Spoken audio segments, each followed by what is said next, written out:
Bonjour, je vais vous présenter aujourd'hui une étude que j'ai menée avec Pooja Dongré et Erika Van de Waal et je vais vous parler de mal immigrants qui initie la consommation d'un nouvel aliment chez des singes vervets sauvages. Alors, l'apprentissage social est défini comme l'apprentissage facilité par observation de ou par interaction avec un autre individu et c'est considéré comme étant à la base des cultures. Alors, de nombreux comportements dits culturels ont été décrits chez des espèces animales très variées, comme le chant des oiseaux, le chant des baleines ou encore l'utilisation d'outils chez les primates. L'innovation et la transmission efficace d'informations sont deux éléments clés pour l'émergence des cultures. Alors, nous définissons ici l'innovation comme l'introduction d'un comportement appris, nouveau ou modifié, non trouvé précédemment dans la population. Alors, en innovant, les individus peuvent exploiter de nouvelles ressources, ce qui est critique pour leur survie et leur fitness. De nombreuses diffusions d'innovations ont été décrites à partir d'observations de comportements naturels sur le terrain, mais dans ces cas, le premier événement d'innovation était souvent inconnu. D'où l'intérêt de mener des expériences contrôlées qui permettent d'induire et de suivre de près les innovations et leur transmission. Alors, on ne sait toutefois pas très bien à quel point certains facteurs comme l'âge, le sexe, le rang social influencent l'innovation.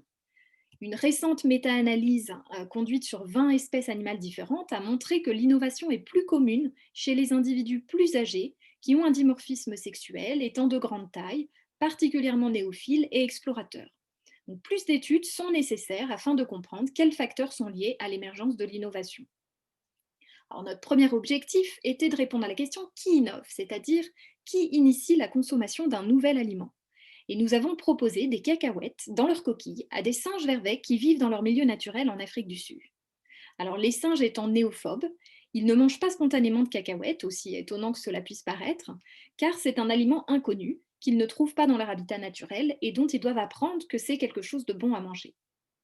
Notre second objectif était de déterminer si la consommation de cette nouvelle nourriture se diffusait rapidement au sein des groupes en fonction de l'identité de l'innovateur. Et enfin, si cette nouvelle habitude se transmettait. Alors, nous avons conduit cette étude au sein du Inkavu Vervet Project, qui se situe dans le KwaZulu-Natal en Afrique du Sud, et j'ai mené cette expérience avec ma collègue Pooja Dongré dans 5 groupes de singes vervets ayant des territoires se chevauchant, comme vous pouvez le voir sur cette image.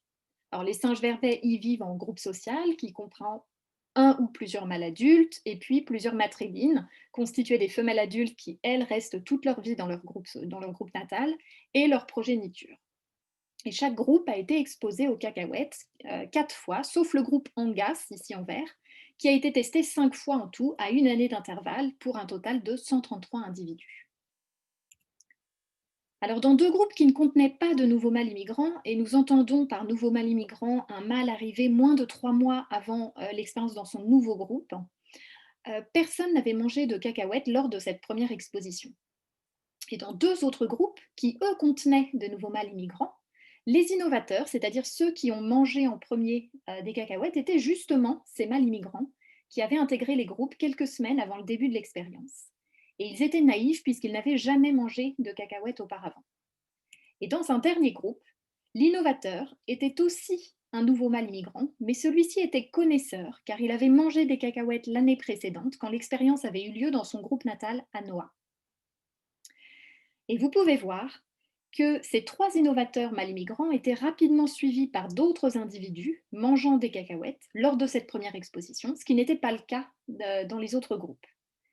À Noah, l'innovateur mâle immigrant a ensuite quitté le groupe après la première expérience.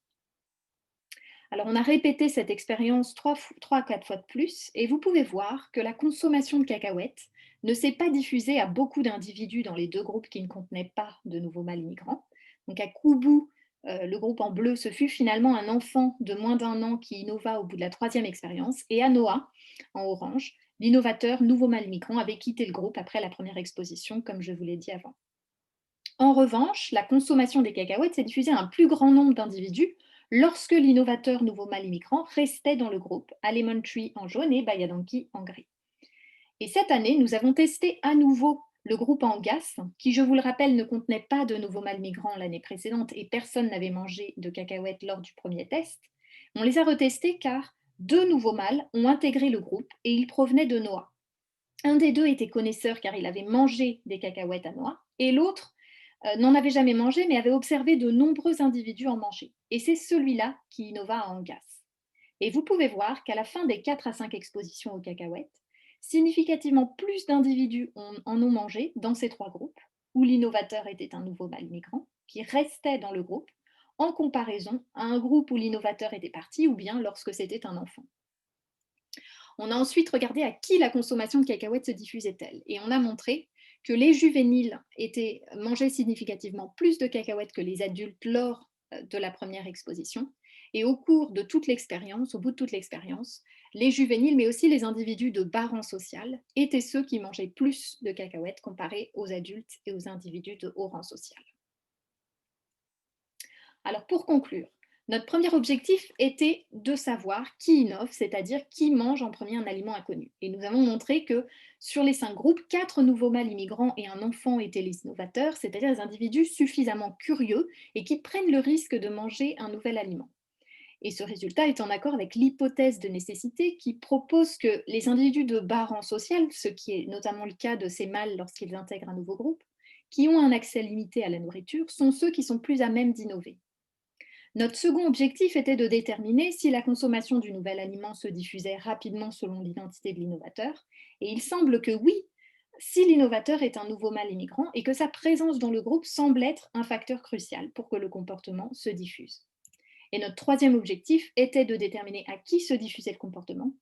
Et nous avons montré que la consommation des cacahuètes se répandait davantage aux juvéniles et aux individus de bas rang social, qui est aussi en accord avec l'hypothèse de nécessité.